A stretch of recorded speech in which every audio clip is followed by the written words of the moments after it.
RTI Live News. Ask for right.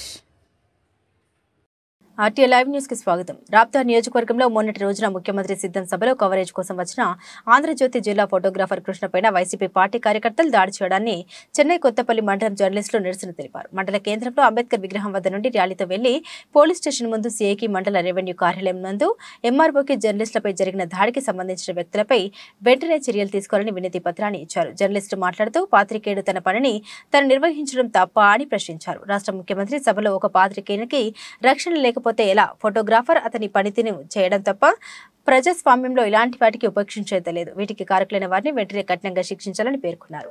Journalist సంఘాలకు TDP, Janasena, CPI రాజకీయ పార్టీలు తమ మద్దతు తెలిపారు.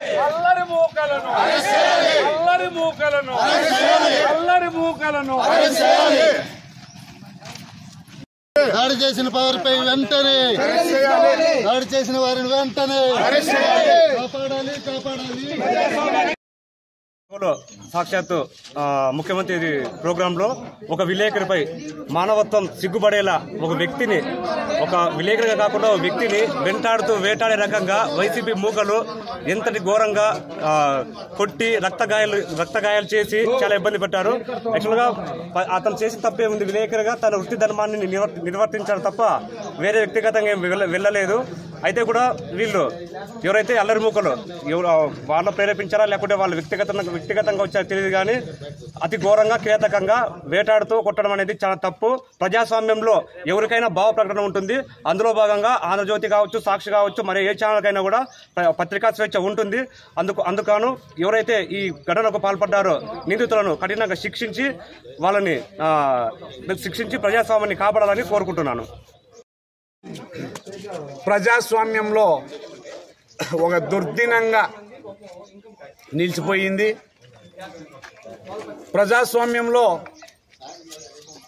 రాజ్యాంగం కల్పించిన హక్కు పత్రికా స్వేచ్ఛ కూడా. అయితే ఆ స్వేచ్ఛను కాలరాస్తూ సాక్షాత్ ఒక రాష్ట్ర ముఖ్యమంత్రి నిర్వహిస్తున్న సభలో పట్టపగలు వైసీపీ మూకలు నిర్దాక్షిణ్యంగా దాడి చేసి ఘోరంగా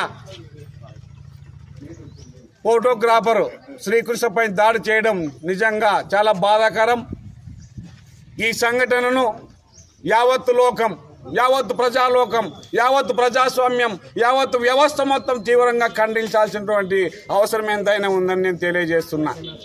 ఎందుకంటే ఈరోజు భారతదేశం లాంటి అతిపెద్ద ప్రజాస్వామ్య వ్యవస్థలో పత్రికా మీడియా రంగం ఒక 4వ పిల్లరుగా ఎన్నో సమాజంలో జరుగుతున్న తప్పొప్పులను చూపిస్తూ ప్రజలను చైతన్యవంతులను చేస్తూ సమాజాన్ని ముందుకు నడిపిస్తున్నటువంటి పత్రికా రంగంపై దాడి జరగడం అది ప్రజలపైన, ప్రజాస్వామ్యం పైన జరిగిన దాడిగా నేను అభివర్ణిస్తున్నా. ఒక మంచి వ్యక్తి, మృదు స్వభావి ఆంధ్రజ్యోతి ఫోటోగ్రాఫర్ శ్రీకృష్ణపై విచక్షణారహితంగా నిజంగా సభ్య సమాజం ఆ వీడియోలు చూస్తే సభ్య సమాజం తలదించుకునే విధంగా దాడి చేయడం చూస్తుంటే నిజంగా ప్రతి ఒక్కరు కూడా ఈరోజు ప్రజాస్వామ్య వ్యవస్థలో తలదించుకోవాల్సిన అంశం. కానీ ఇప్పటికైనా ప్రజాస్వామ్యవాదులు, రాజకీయ పక్షాలు, మేధావులందరూ కూడా ఒకసారి ఆలోచన చేసి అతి విలువైనటువంటి, అతి ముఖ్యమైన పత్రికా రంగాన్ని కాపాడుకోకపోతే దేశ భవిష్యత్తుకు, పిల్లల ఉజ్వల భవిష్యత్తుకే ప్రమాదం ఏర్పడుతుందని ఈ సందర్భంగా తెలియజేస్తూ ఆ దాడిని మేము మీడియా పత్రికా రంగం తరఫున తీవ్రంగా ఖండిస్తున్నాం. విచక్షణారహితంగా దాడులు చేసి సభ్య సమాజం తలదించుకునేలా ప్రవర్తన చేసింది.